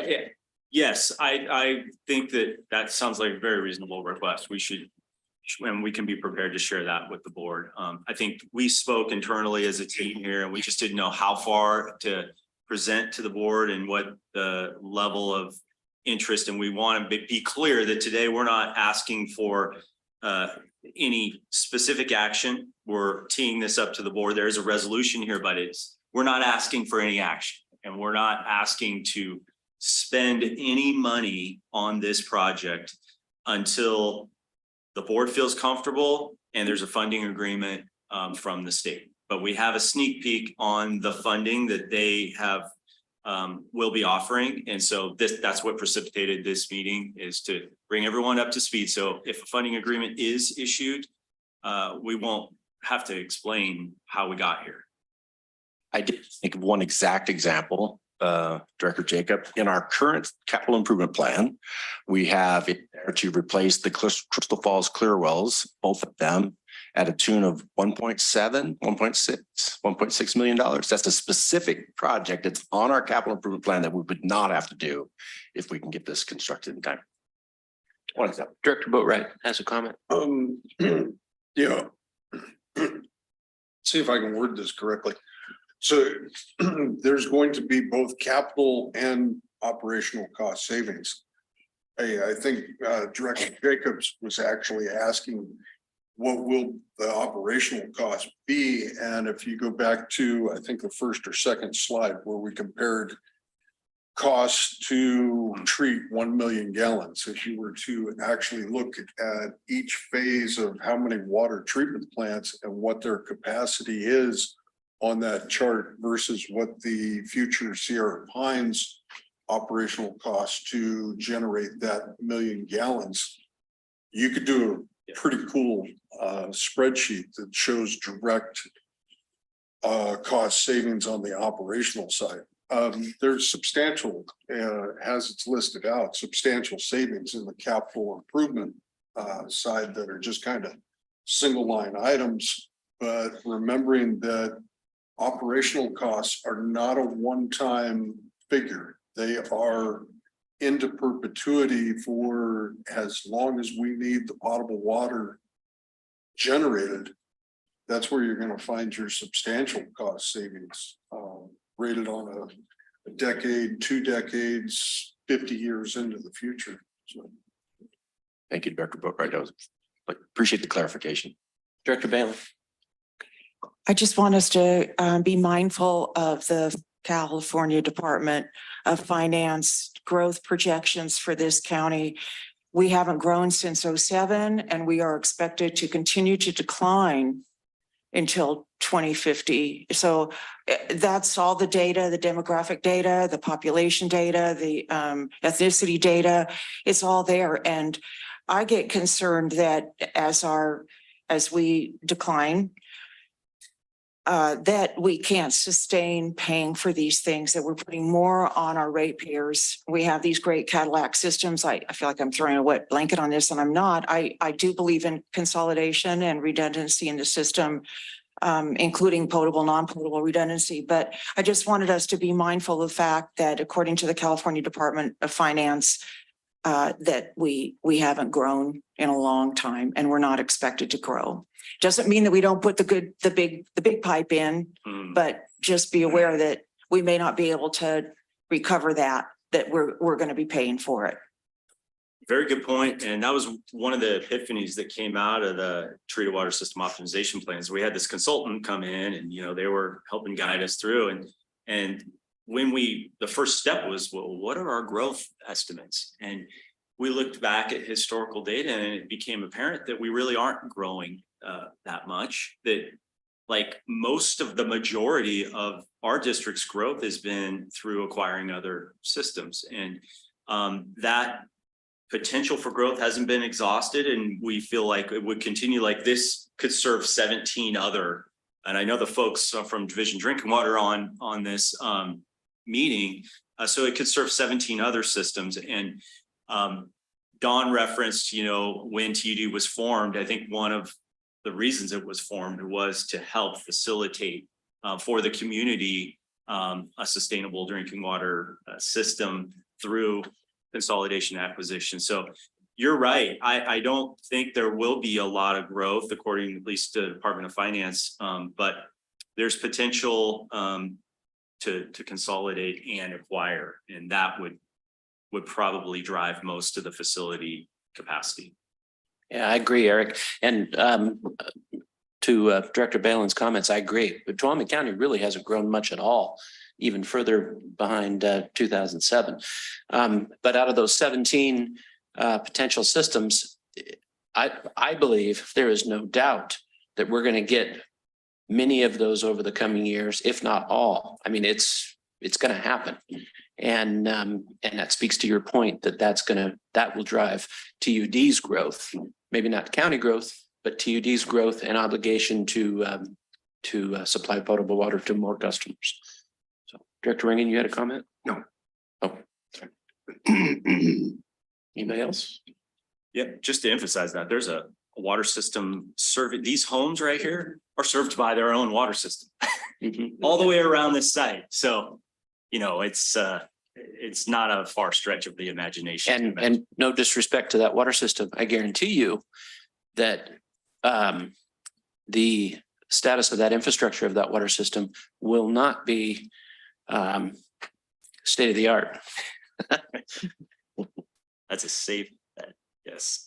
Okay, so we've been through here. We went through the cost estimate. All right, so this is kind of the unveiling of the sneak peek. We did get a letter that was included in your agenda package, and it was entitled, you know, authorization to proceed with construction. Well, it's riddled with all sorts of caveats, and, you know, we may fund, we anticipate funding, district can proceed at risk. If we fund is like, okay, well, this isn't guaranteeing funding, but I've since talked with the folks at Division of Drinking Water, and, you know, we've had meetings with them, including the deputy director of division back in June. And they usually don't issue these letters unless they're allocating the funding. And at this point, there's some legal review that needs to occur, and this reimbursement resolution needs to be submitted. But we have every reason to believe, and I've been told that in the next few months, they would issue a funding agreement with these amounts.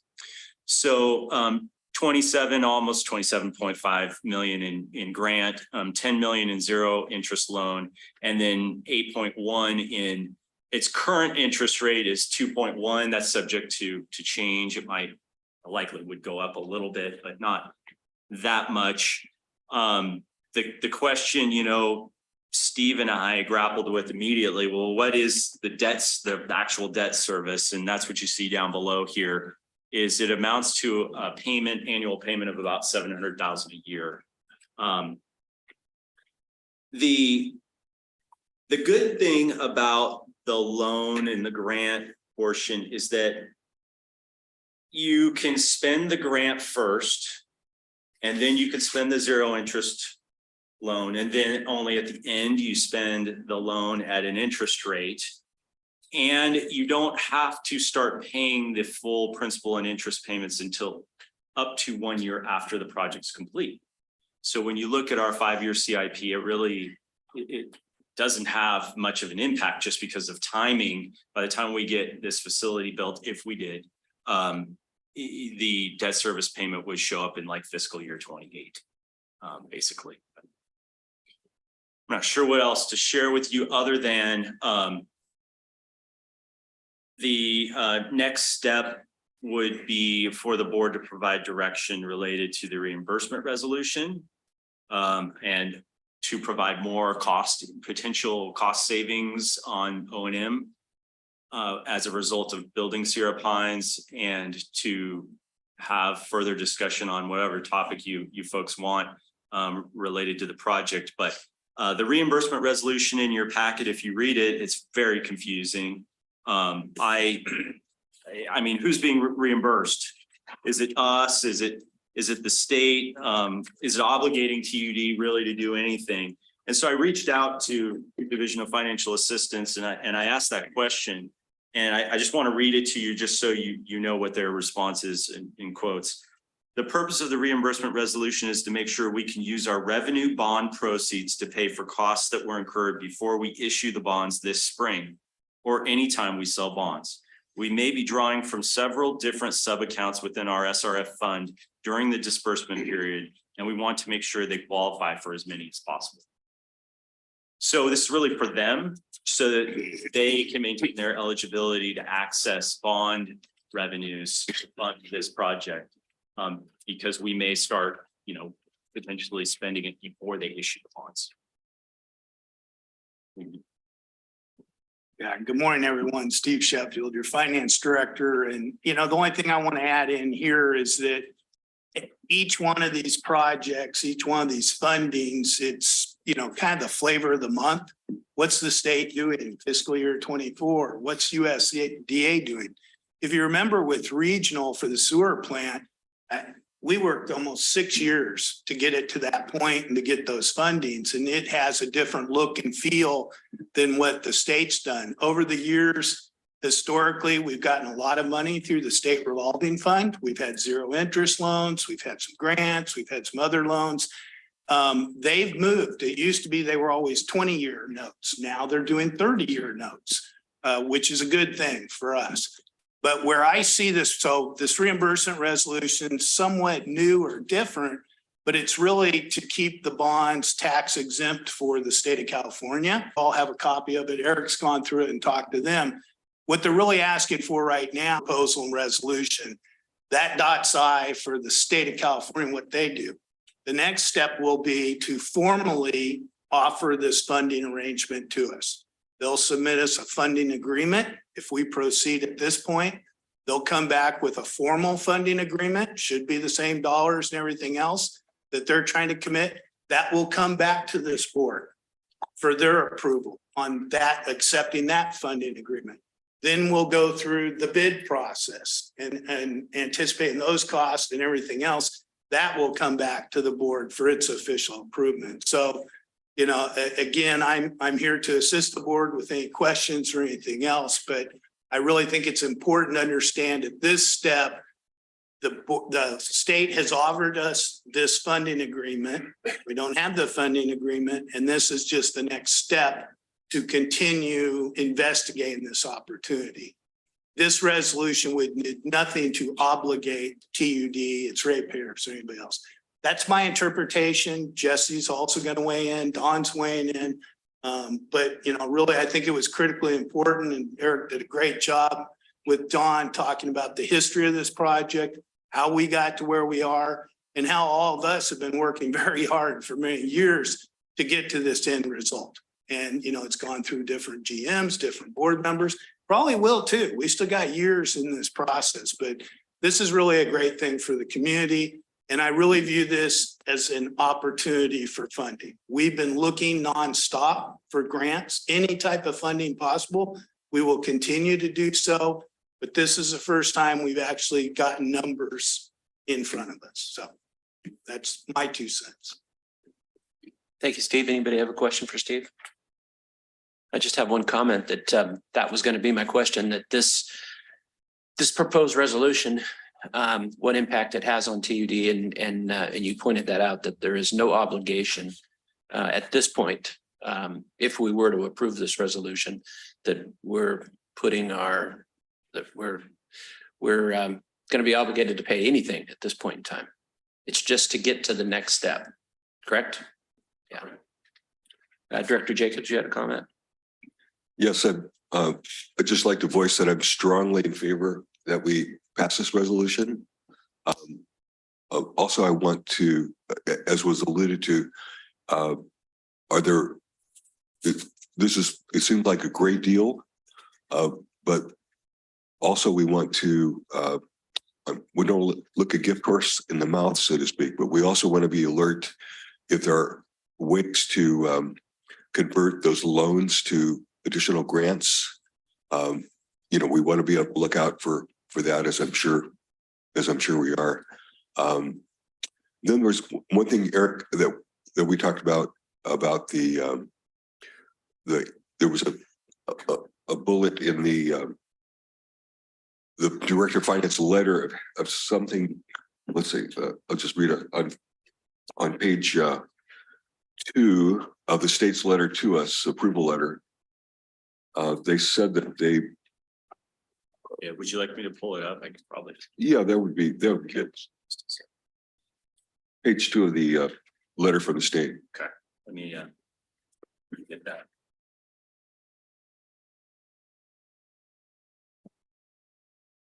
And unfortunately, spoiler alert, I don't have the response that I had hoped prepared for this meeting on that, but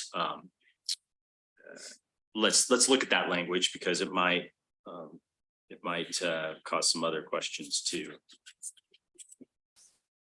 Oh, thank you.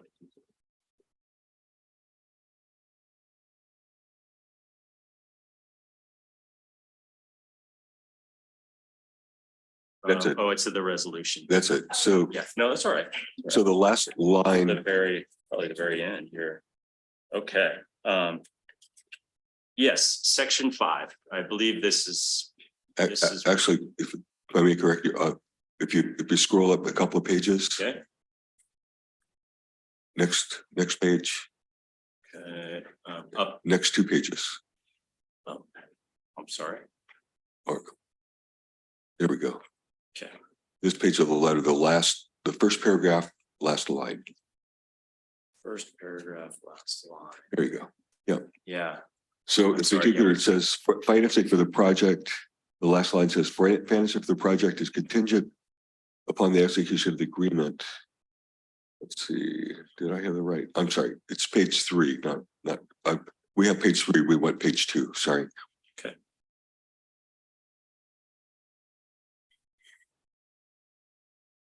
In the right spot now? First paragraph. Up a little more. Right.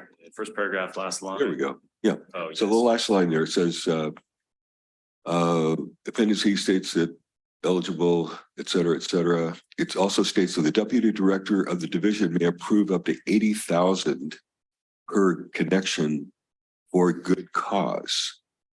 And we have about ballpark 5,000 connections, which would mean like 400 million.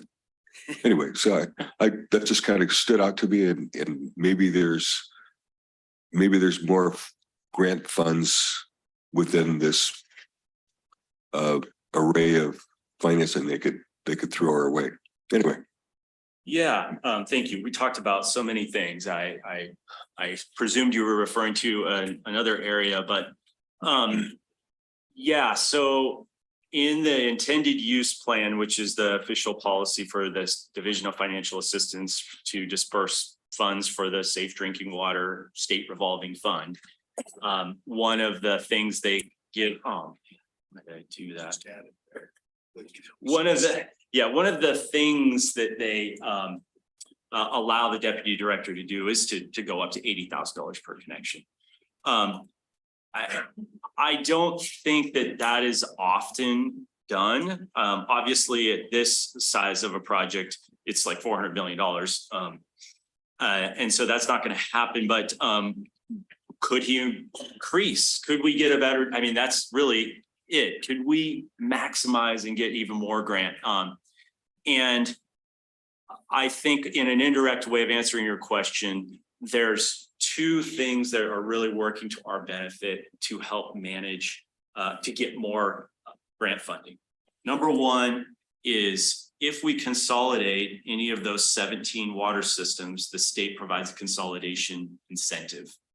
And it isn't 80,000 per connection usually. Like in the case of Curtis Creek Elementary School, we got 10,000 per connection. But each of those 17 systems, if we consolidate them, the state has already mentioned in our previous calls that they would be willing to write off the principal on, as you might recall, there's 8.1 million in loan as part of this project at 2.1% interest. They would be willing to write off the principal on that. So that's one way.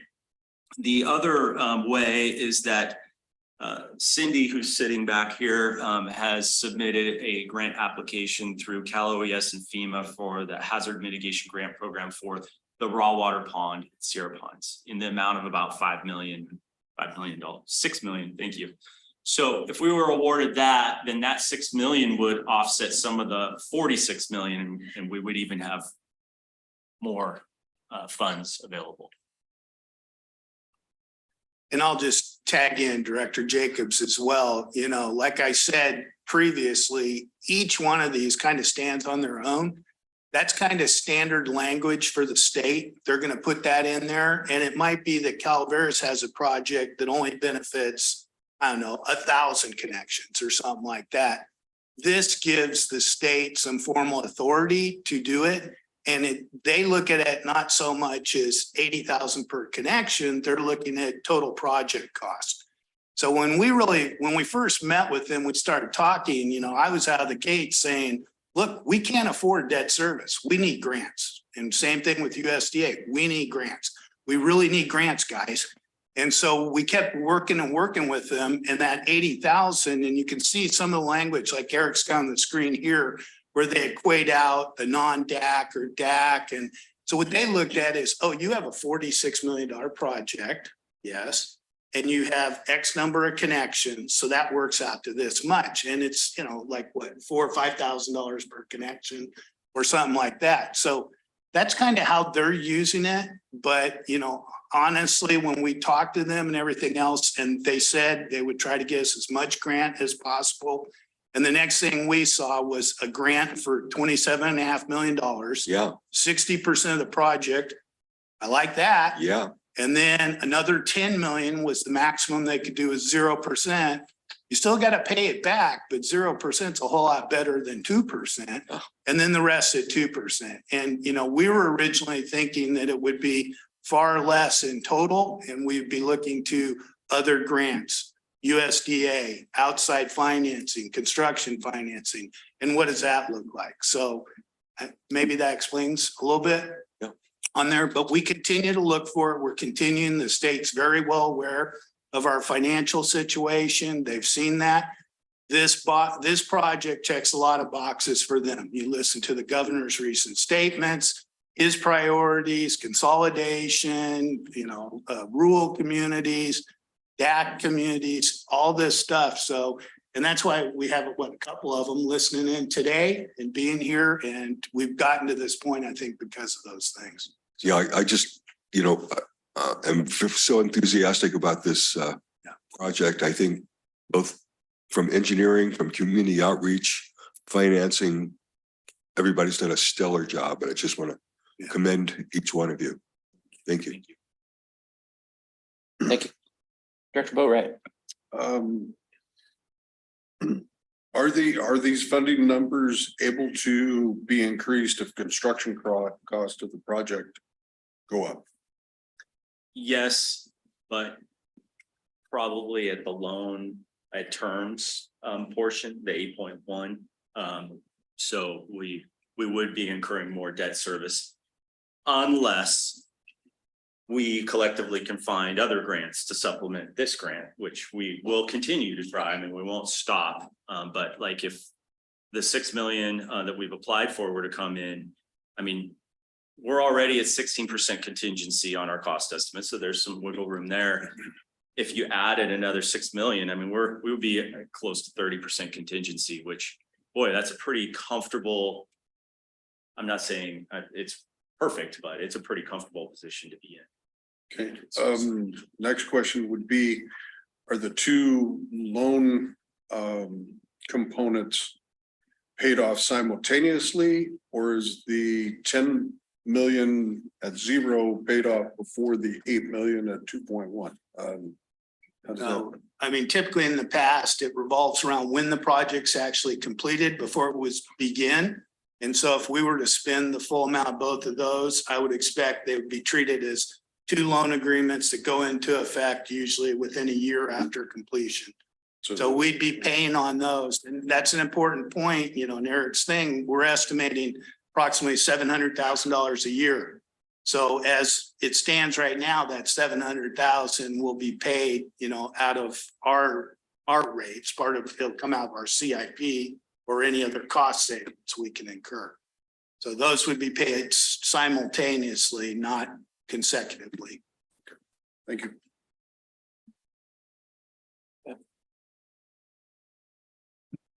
Any other questions for Steve or Eric or Don? Okay. So, Public comment? pardon me? Is it time for public comment? Yeah, that's where I was going to go. But before we do that, I know this director needs a break for a second.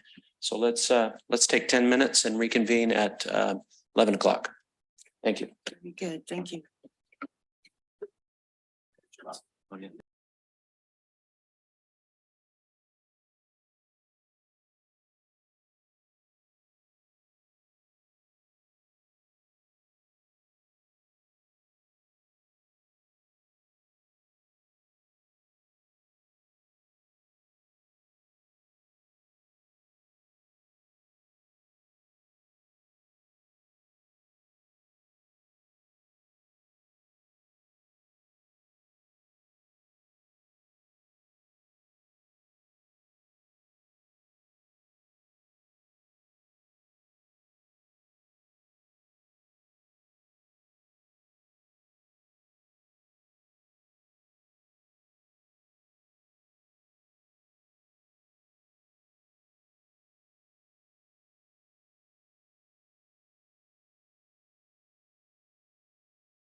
You just sent after it? this.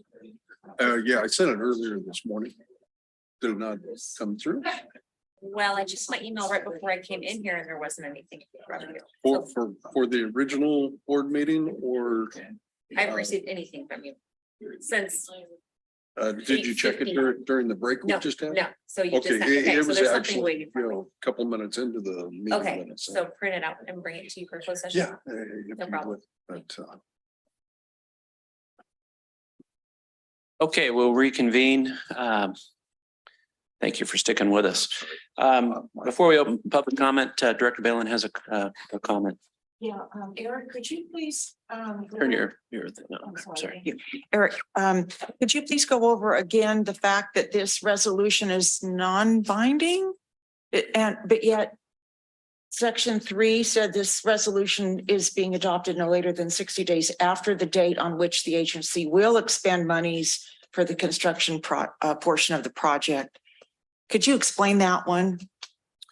Yes, okay, so the reason for that 60-day time period, in which section is that? Okay, it's section 3. Yeah, hopefully you can read that there.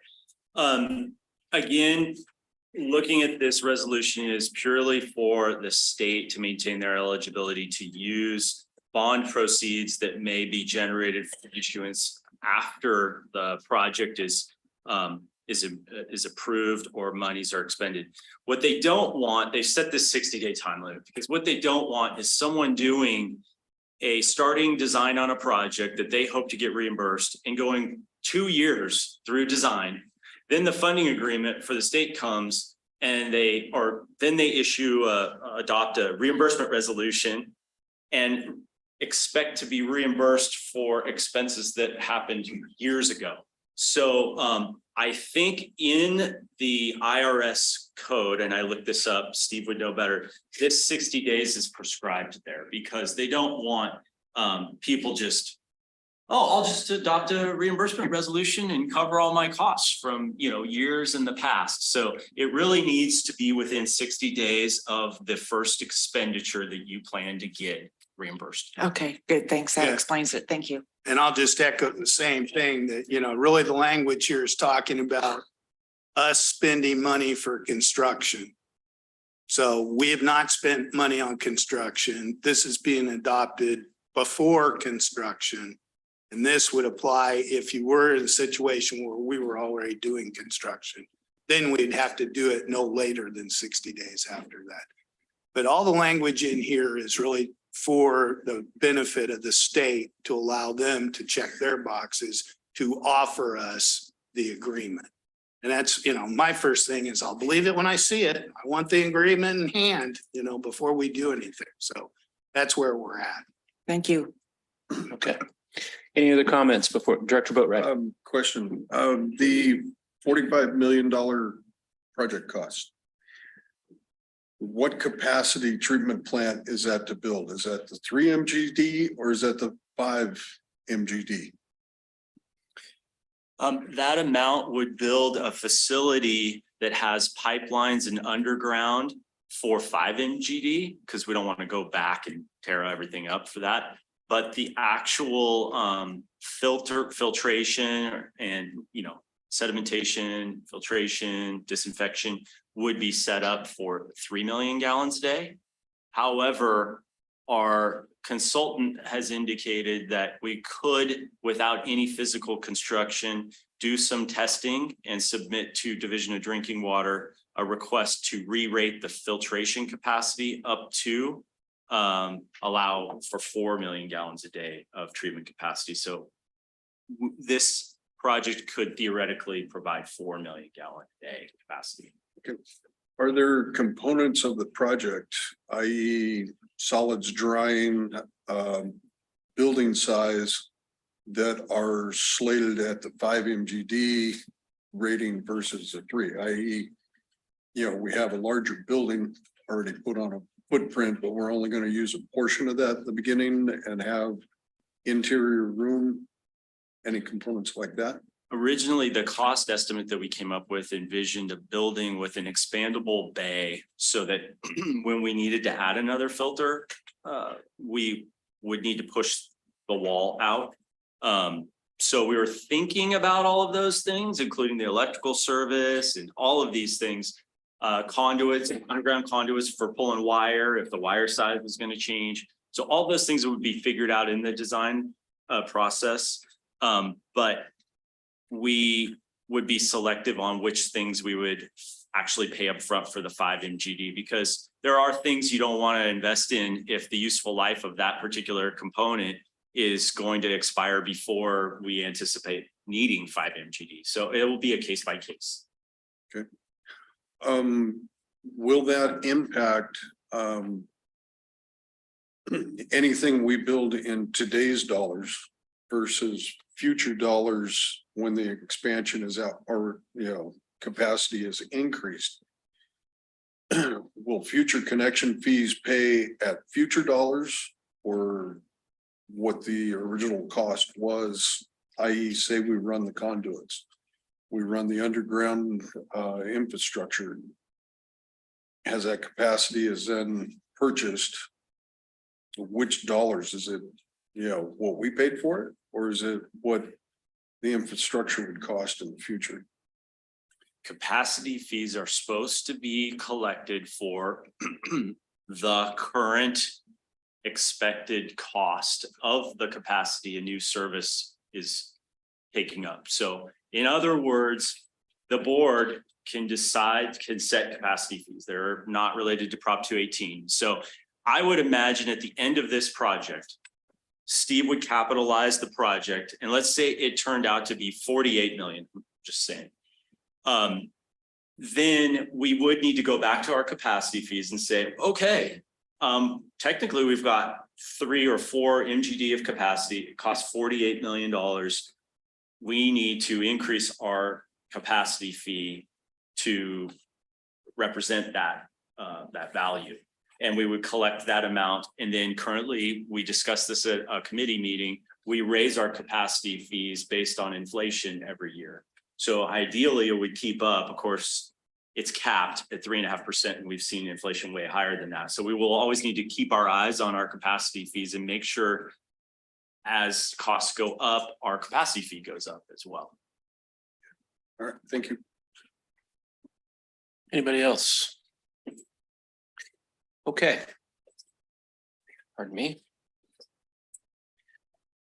All right, we'll go ahead and open this up to public comment. Anybody here physically today that would like to comment on what you've heard today? You betcha, come on up.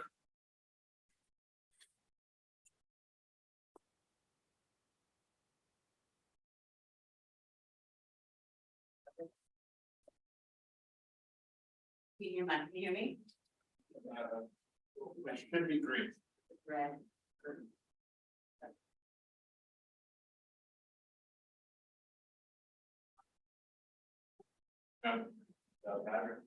Is it lit up at all? It bleeds.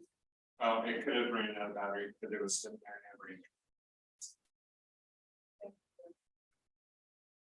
everything. Thank you. Majuxes Kuchihiyama. Greetings and good day. Miyuyase Andrea Reich. My name is Reich. I serve as chairwoman for the Tuolumne Band of Miwok Indians.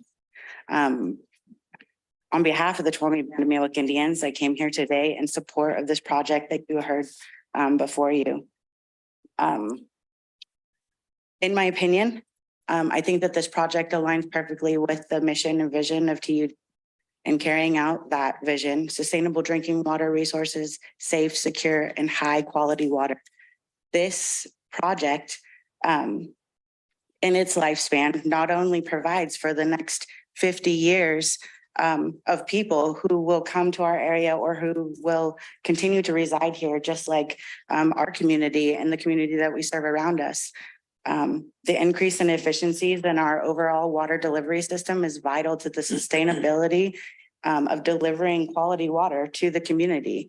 I think this project enhances those efforts to provide high fire zoned areas, not only with quality drinking water, but with life-saving fire suppression efforts. As we've seen time and time again, Water is so important, and being able to create different mechanisms or ways to be able to get water to places that most need them, rural areas such as ours. I just want to be able to applaud the staff's efforts and thank the board for the consideration of this project. I applaud their hard work, and getting half of grant funding is so successful. So I just really want to make that a point. I think in closing, I think that this new plant will provide a water source to help fight wildfires, reduce our community's vulnerability to drought, but also creates a prioritization of your guys' long-term strategic plan for our community. Water reliability and resiliencies are also priorities of our community that assist in the county's mission, and you guys are achieving both. So thank you so much for your time today. I appreciate all of the questions and thoughtfulness that went into asking questions about this project, because it's enormous. Thank you so much. Thank you, Andrea. You're welcome. Anybody else? Okay, seeing none. How about on the web there, Corey? Okay. All right, then we will close the public comment and bring it back to the board. Anybody have any comments? Director Valen. Oh, I saw you turn your light on, so. I move that we adopt the resolution. Okay. Second. I second. Okay, it's been moved by Director Balin and seconded by Director Jacobs to approve the suggested resolution. Any further comment? Okay. All those in favor? Aye. Opposed? Okay, passes 5-0. Now, we need the resolution information too, don't we, Emily? Did we have that? Okay, well then we will add the appropriate number on there when we can later. So, okay, so it passes 5-0. Make a note of that. And thank you very much. Thank you all for coming today. We appreciate that. Okay, we're going to move on to our closed session item here. And there will be no reportable action from our closed session item today.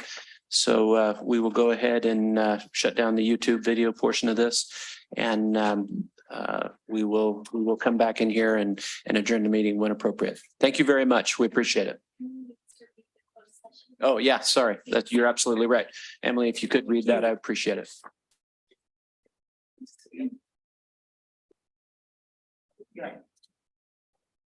Closed session, public employee performance evaluation pursuant to Government Code Section 54957, position general manager. Thank you, Emily. And again, there will be no reportable action on this item. Thank you very much.